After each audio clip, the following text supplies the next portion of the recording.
নমস্কার বন্ধুরা, welcome to my হিসলে। আজকে আবার একটা নতুন রেসিপি নিয়ে চলে এসেছি, আলু টমেটো পোস্ত। খুবই ইজি আর খুবই সিম্পল, ঝটপট তৈরি হয়ে যাবে। চলুন তাহলে রেসিপিটা শুরু করে দেওয়া যাক। প্রথমে আমরা লম্বা করে কেটে নিচ্ছি আলু, টমেটো, কাঁচা লঙ্কা রাখছি সাথে, আর পোস্ত বাটা। একটা কড়াতে খানিকটা তেল নিয়ে নিচ্ছি, সর্ষের তেল নিয়ে নিলাম। তাতে আমরা আলুগুলো দিয়ে দিচ্ছি, তার উপরে অল্প করে আমরা নুন দিয়ে দিচ্ছি, দিয়ে ভালো করে আলুগুলোকে নেড়ে নিচ্ছি।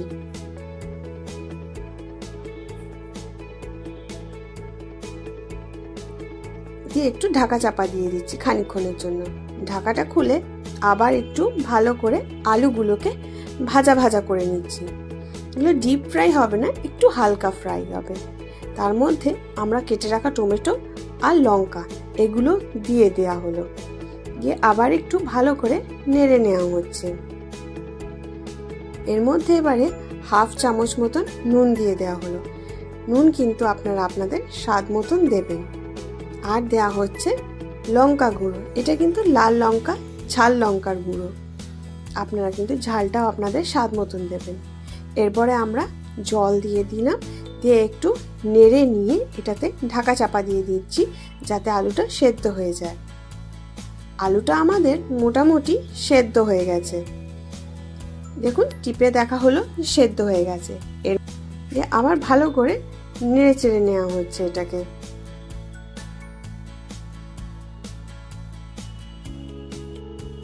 এর মধ্যে এবারে আমরা দিয়ে দিচ্ছি পোস্ত বাটা।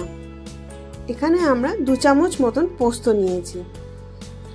পোস্তটা একটু এর মধ্যে গলিয়ে নেওয়া হচ্ছে, ভালো করে মিশিয়ে নেওয়া হচ্ছে।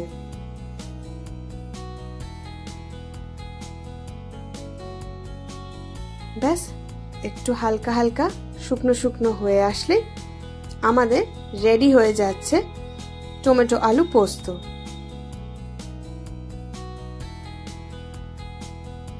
আমাদের এটা অনেকটাই কিন্তু শুকনো শুকনো হয়ে গেছে। ব্যাস গরম ভাত দিয়ে এটা সার্ভ করে দিন, আর কিছু লাগবে না এর সাথে। যদি ভিডিওটা ভালো লেগে থাকে, রেসিপিটাও ভালো লেগে থাকে, একটা লাইক, শেয়ার আর সাবস্ক্রাইব করে দেবেন। আবার পরের ভিডিওতে দেখা হচ্ছে। ভালো থাকবেন, নমস্কার।